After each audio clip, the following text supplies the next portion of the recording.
राज्यातील 5व्या टप्प्यात मतदानाची टक्केवारी घटली आहे. त्यामागे मतदान प्रक्रियेतील संथपणा कारणीभूत होता का याची चौकशी करण्याचे मुख्यमंत्री एकनाथ शिंदे यांनी राज्याचे मुख्य सचिवांना आदेश दिलेत.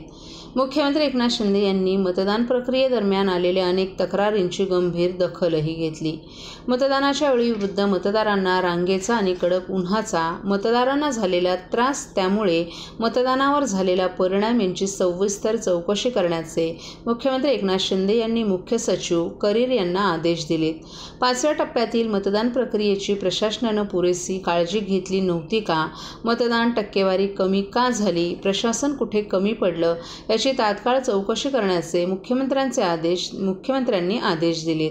काल राज्यात 5व्या टप्प्यातील मतदान प्रक्रिया पार पडली. या दिवशी राज्यातील एकूण 13 लोकसभा मतदारसंघांमध्ये मतदान झालं. मुंबईतील 6 मतदारसंघातील मतदान चर्चेचा विषय ठरलं, कारण अनेक मतदान केंद्रांमध्ये प्रशासनाचा ढिसाळ कारभार पाहायला मिळाला. अनेक ठिकाणी EVM मशीनमध्ये बिघाडही झाला होता. तसंच संथ गतीनं रांग पुढे जात होती. याची दखल सरकारकडून घेण्यात आली आहे. अनेक मतदारांना तासनतास रांगेमध्ये उभं राहावं लागलं. त्यामुळे मतदानासाठी आलेल्या लोकांना मनस्ताप सहन करावा लागला. शिवाय मतदान केंद्रांमध्ये पुरेशा मूलभूत सुविधा देखील उपलब्ध करून देण्यात आल्या नव्हत्या. अनेक ठिकाणी वृद्धांसाठी विशेष व्यवस्था नव्हती. त्यामुळं मतदारांना त्रासाला सामोरं जावं लागलं. याशिवाय मुंबईत उष्मा मांडला होता. प्रशासनानं त्यासाठी तयारी केली नव्हती का, असा सवालही आता उपस्थित होत आहे.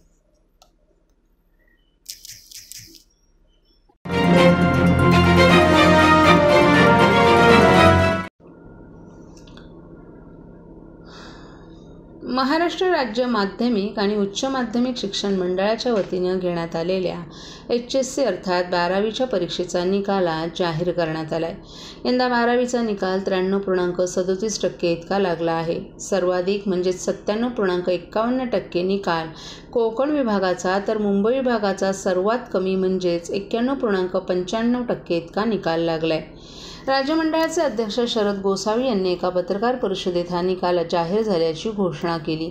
मंडळाच्या सचिव अनुराधा ओक आणि माणिक बांगरही उपस्थित होते. यंदा 12वीची परीक्षा 21 फेब्रुवारी ते 23 मार्च दरम्यान घेण्यात आली. यंदा राज्यातील 15 लाखाहून अधिक विद्यार्थ्यांनी या परीक्षेसाठी नोंदणी केली होती. यामध्ये विज्ञान शाखेसाठी सर्वाधिक 7,60,046 विद्यार्थी, कला शाखेसाठी 3,81,982, वाणिज्य शाखेसाठी 3,29,905, व्यावसायिक अभ्यासक्रमासाठी 37,226, ITI साठी 4,750 या विद्यार्थ्यांचा समावेश होता. राज्यातील 3,320 केंद्रांवर ही परीक्षा घेण्यात आली. यंदाच्या निकालात मुलांच्या तुलनेत मुलींच्या उत्तीर्णतेचे प्रमाण जास्त आहे. 92.60% मुलं तर 95.49% मुली उत्तीर्ण झाल्यात. यंदाचा निकाल वाढल्याचंही स्पष्ट झाले. विद्यार्थी आणि पालकांना दुपारी 1 वाजल्यापासून निकाल ऑनलाईन पाहता आला. विद्यार्थ्यांना mahhcboard.in.maharesult.nic.in या संकेतस्थळावरून हा निकाल पाहता येणार आहे. 12वीची 6 माध्यमातील 154 विषयांची परीक्षा घेण्यात आली. अंतर्गत परीक्षेचे गुण ऑनलाईन घेतल्यामुळे निकाल लवकर जाहीर झाण्यास मदत झाल्याचं गोसावी यांनी सांगितलं. या परीक्षेत गैरप्रकारांची संख्याही घटली असून राज्यस्तरावर 271 भरारी पथकं नेमण्यात आली होती. तसंच जिल्हा स्तरावरही स्वतंत्र भरारी पथकं नियुक्त करण्यात आली होती, अशी माहिती गोसावी यांनी यावेळी दिली.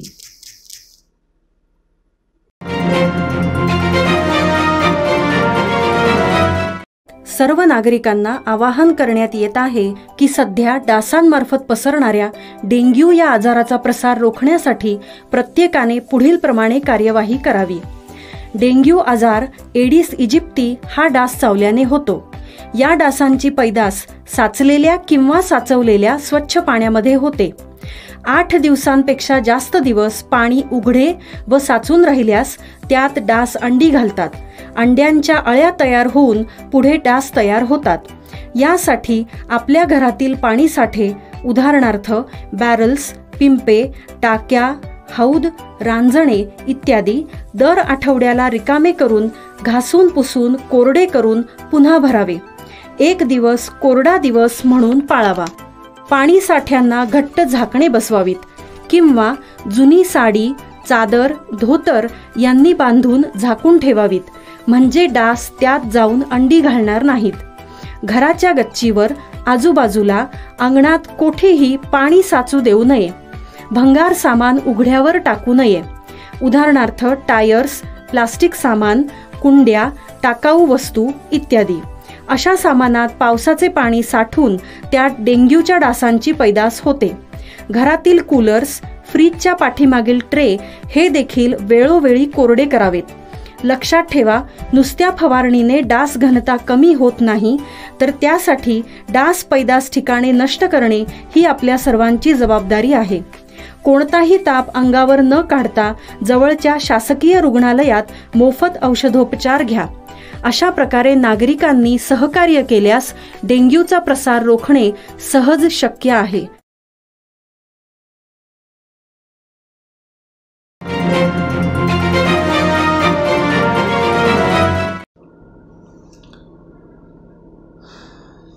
महाराष्ट्र राज्य माध्यमिक आणि उच्च माध्यमिक शिक्षण मंडळाच्या वतीनं घेण्यात आलेल्या HSC अर्थात 12वीच्या परीक्षेचा निकाल आज जाहीर करण्यात आला आहे.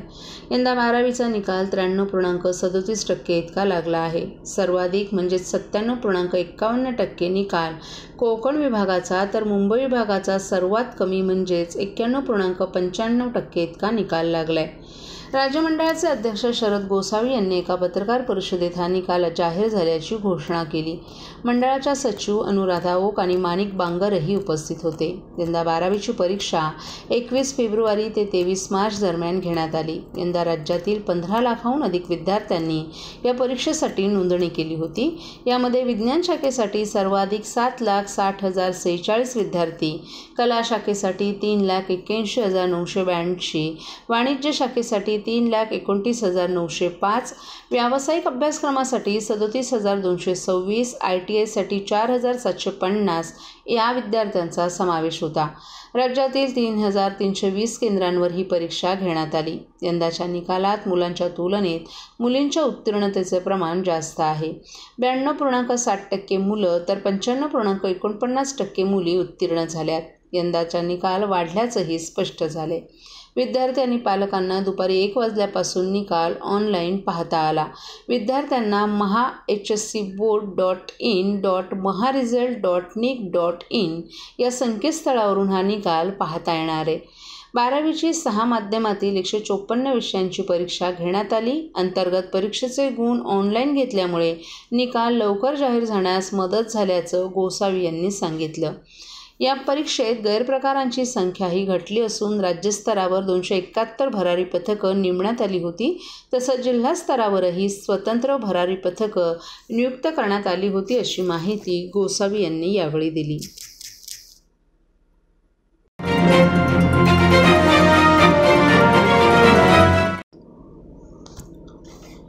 ठाणे महापालिकेचा उफराटा कारभार पुन्हा एकदा समोर आलाय.